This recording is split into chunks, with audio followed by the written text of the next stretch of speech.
খাদিজা রাদিয়াল্লাহু তাআলা আনহার কাছে নাফিসার মাধ্যমে আল্লাহর নবী গেলেন। তখন নাফিসা বলল, হে বান্ধবী খাদিজা, তোমার ঘরের সামনে আমি একজন মানুষকে এনেছি তোমার কাজের জন্য। এই লোকটা তোমার পছন্দ হয় কিনা তুমি একটু দেখো।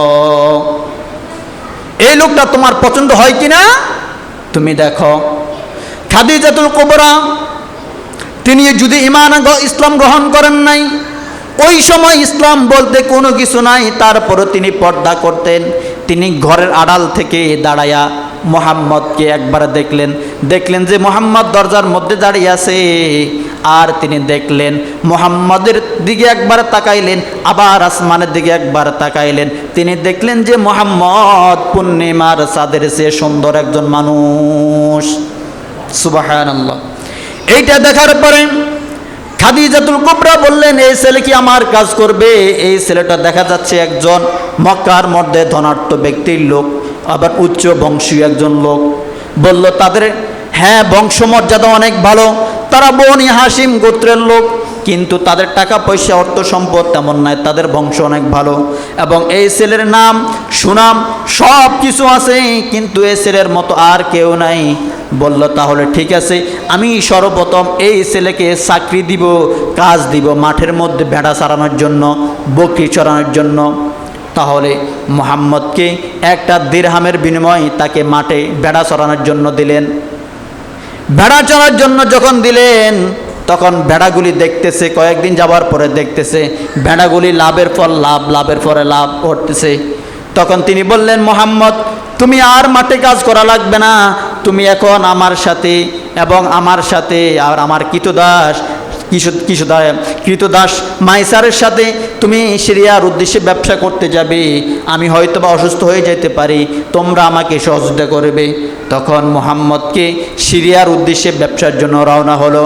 এখন যখন মুহাম্মদকে নিয়ে গেল, আগে যা বের হতো এখন আরও দ্বিগুণ বের হয়। এবং মাইসারের কাছে, খাদিজার কৃতদাস মাইসারের কাছে তিনি তার মুহাম্মদের সততা, আদর্শলিপি এবং কথাবার্তা গুণবর্তী সব শুনে তিনি মুহাম্মদকে নিয়ে স্বপ্ন দেখতে লাগলেন। আর তিনি বললেন, আমাকে জীবনে কত মানুষে বিয়ের প্রস্তাব দেয়, কত মানুষ আমাকে বিয়ের প্রস্তাব দিল, আমি কোনো বিয়েতে রাজি হলাম না। আজকে এমন একজন যুবক দেখলাম, আমার কেন জানি ভালো লাগলো। এই ছেলেটাকে যদি আমি বিয়ে করতে পারতাম, তাহলে আমার বংশের মধ্যে এবং আমার টাকা পয়সা, ব্যবসা বাণিজ্য সব চাইতে উন্নত হয়ে যেত। খাদিজা এখন এই মনের কথা কাউকে বলতে পারে না। তার বান্ধবীকে একদিন বলে, রে বান্ধবী নাফিসা, আমি তোমাকে একটা কথা বলি। বলল কি কথা? বলল আমার যে কাজের লোকটা আছে মুহাম্মদ। বলল হ্যাঁ। বলল এই লোকটার প্রেমে তো আমি পড়ে গেলাম, আমার মন চাই এই লোকটাকে বিবাহ করার জন্য, কিন্তু আমার বয়সের সাথে এবং তার বয়সের সাথে কোনো মিল নাই। মুহাম্মদের বয়স মাত্র 25 বছর আর আমার বয়স 40 বছর এবং আমার দুইটা বিয়ে হয়েছে, মুহাম্মদ রাজি হবে কিনা? এখন বলল, নাফিসা বলল, আমি মুহাম্মদের সাথে আগে কথা বলি, দেখি মুহাম্মদ কি বলে। তখন নাফিসা মুহাম্মদকে ডেকে বললেন, এ মুহাম্মদ, আমি তোমাকে একটা ভালো একটা অফার দিব। যেহেতু তোমার বাবার কুলের কেউ নাই, চাচা জাডার কুলের আছে কিন্তু অর্থ সম্পদ নাই, তারপরও তোমার মাথাটা ঠাঁইয়ের জন্য তোমাকে একটা কথা বলি। বলল কি কথা? বলল তুমি যেই মালিকের কাজ করো খাদিজাতুল কুবরার, ওই মালিক তোমাকে বিয়ে করতে চায়, তুমি রাজি কিনা?